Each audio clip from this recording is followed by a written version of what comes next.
c'est un oiseau qui vole plus loin, qui dépasse le niveau, les altitudes plus élevées.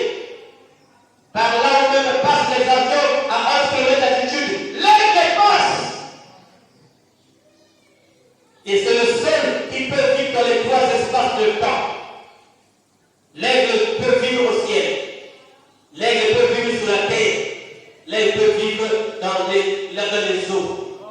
Amen. Amen. Amen. Et un peu là, l'aigle se nourrit de la terre, mais il ne s'arrête pas sur la terre pour manger sa nourriture. La nourriture que l'aigle mange, elle se trouve aussi sur la terre. Mais que fait l'aigle? Il passe la terre en pèlerinage dans le but de prendre la nourriture et il part dans le ciel pour aller la manger.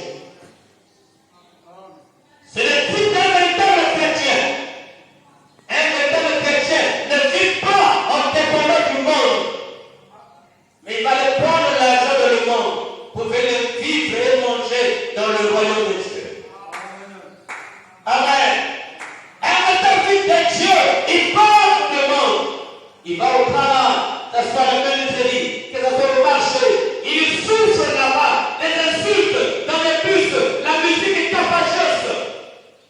Il supporte dans le but d'aller manger son argent au ciel. Et le ciel, c'est où? C'est dans la parole. Un fils de Dieu ne fait ses dépenses que dans la parole. C'est-à-dire, toutes ces dépenses sont tracées. Est-ce que Dieu est là? Si je donne 8 000 francs, est-ce qu'il va faire ça pour la gloire du Seigneur? S'il ne le fera pas, je ne donne pas parce qu'il n'y a pas un retour. C'est ça, le discernement de vie de Dieu. Amen. La Bible dit, jette ton pain dans l'eau, il ne deviendra plus gros. Parce que l'eau va rejoindre le pain. Le pain qui était petit va redevenir très gros. Est-ce que ce que tu fais, ça peut devenir gros? Quand Dieu te donne d'abord à Dieu, ça te deviendra plus gros que le pain de la manière qu'il était. Et quand tu n'es pas assis dans la parole, tu diras, c'est ça qu'on m'a donné, ça c'est pour moi-même. Ah, quand je vais travailler, je vais commencer à donner la dîme. Ça montre que tu n'arriveras pas à donner la dîme. C'est vrai par là qui le dit. Les petites choses pour Dieu commencent plus bas. Et du plus bas, si tu arrives à donner la dîme de 200 francs, c'est que quand tu auras 1 million, tu donneras 100 000. Amen. C'est là où on regarde un chrétien. Pendant que tu as 1000 francs, tu n'arrives pas à donner à Dieu 100 000. Je regarde, il dit, si je lui donner 100 000, est-ce qu'il va me donner 10 000? Lui aussi ne donne plus. C'est ça qui fait que les gens souffrent. Parce qu'on pense à la place de Dieu. On met la réflexion là-dessus. Et il y a un jugement qui est là, mon frère et ma soeur. Un grand jugement. Tu ne t'échapperas pas. Je vais te faire sortir cette femme-là qui était proche de la mort. Alors le petit gâteau qui lui restait et la petite huile qui lui restait, le prophète apparaît et dit, donne-moi d'abord ça. Oh, quel prophète! Cette fille, c'était Dieu, la chambre de prophète. Il demande la chose dont la personne a fait le programme, il nous reste que ça. Moi et mon fils, lorsque nous l'aurions mangé, nous mourrons. Le prophète a insisté, donne-le moi. La femme n'a pas résisté. La femme veut dire qui? L'église. Elle n'a pas résisté. Elle s'est dit, il faut que je meure, que Dieu mange. Et à la fin, il a dit, la farine et l'huile ne manqueront plus. Amen. Dans la demande de Dieu, à travers un prophète, il y avait une commission. Quand la Bible dit apporter les dîmes et les offrandes de la maison de l'Éternel, pour qu'il n'y ait que la nourriture dans la maison. C'est pas pour rien. Et la parole ne s'arrête pas là. Elle dit encore, mettez-moi de la sorte à l'épreuve. Si je ne n'ouvre pas pour vous les épouses des cieux.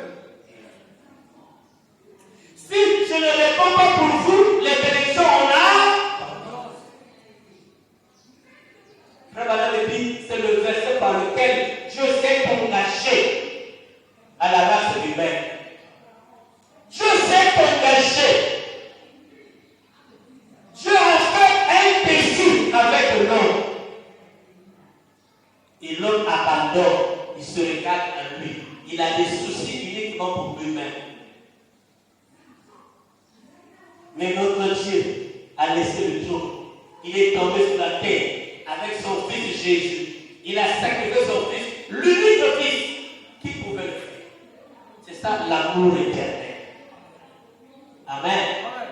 L'amour éternel. Vivre pour les autres. Dieu a vécu pour toi et pour moi. Il a donné son fils, l'unique fils. Et Dieu ne s'est pas laissé là pour la race humaine, pour que l'homme ne se dise pas, ça c'était pour toi qui as le fait. Toi c'était Dieu, auquel on ne peut le faire. Dieu l'a fait à travers Abraham. Abraham, aide-moi, fais ça. Pour que la race humaine ne tire exemple sur toi. Pour que la race humaine ne trouve pas de raison pour ce que j'ai fait. Parce qu'elle diront, parce que tu es Dieu, tu l'as fait toi-même. Il a permis qu'Abraham le fait. Abraham a sacrifié son fils. À la minute du sacrifice, Dieu est apparu. Alléluia. Amen. À la minute du sacrifice, Dieu est apparu. Notre Dieu ne t'abandonnera pas. Amen. Notre Dieu ne te délaissera pas. Prends la décision. Pourquoi l'église et pas de police évolue? Parce que c'est les choses qui font les sacrifices. Il peut prendre sa parcelle pour Dieu. Même si quelque part ça peut être faux. Mais Dieu, quand il voit des tels sacrifices, voilà les choses qui sont bénies. L'église est pentecôtiste. Même si les manières peuvent être fausses. Mais vous voyez, quand ils le font d'une manière sincère, ils sont en paix. Mais nous, non. Parce que les yeux ont été crevés. Tu ne vois pas ce que Dieu a prévu pour toi. Oui, je veux dire quelque chose. Donc, encore une fois, au paragraphe 38,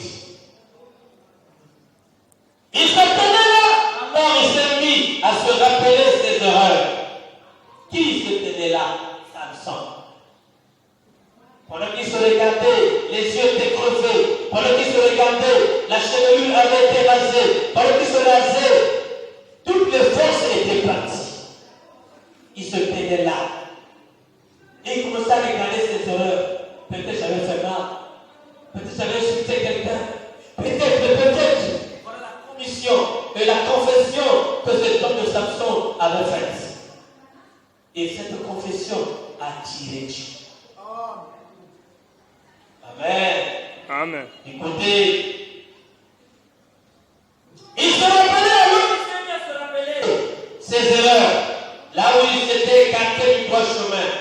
Du chemin droit. Il s'est écarté de la promesse de Dieu. Alors il s'est écrit.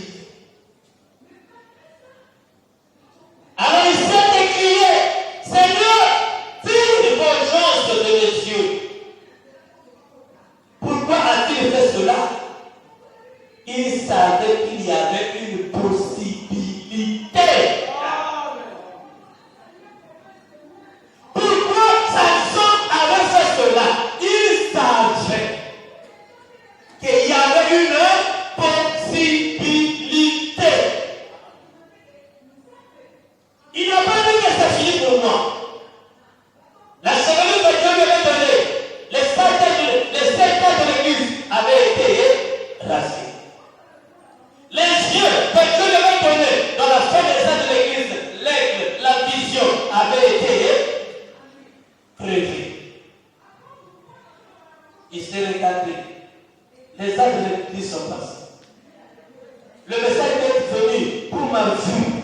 est détruit. Qu'est-ce qui me reste encore? Amen. Qu'est-ce qui me reste encore? Oh, c'est dommage. Qu'est-ce qui reste encore? Le message qui était pour moi, la vie, a été détruit. Les œuvres de l'église, la Odyssée, a été écrasée. Qu'est-ce qui me reste? Samson rentre lui-même, il commence à faire confession de ses erreurs. Il commence à regarder pourquoi j'ai fait contact de cette femme.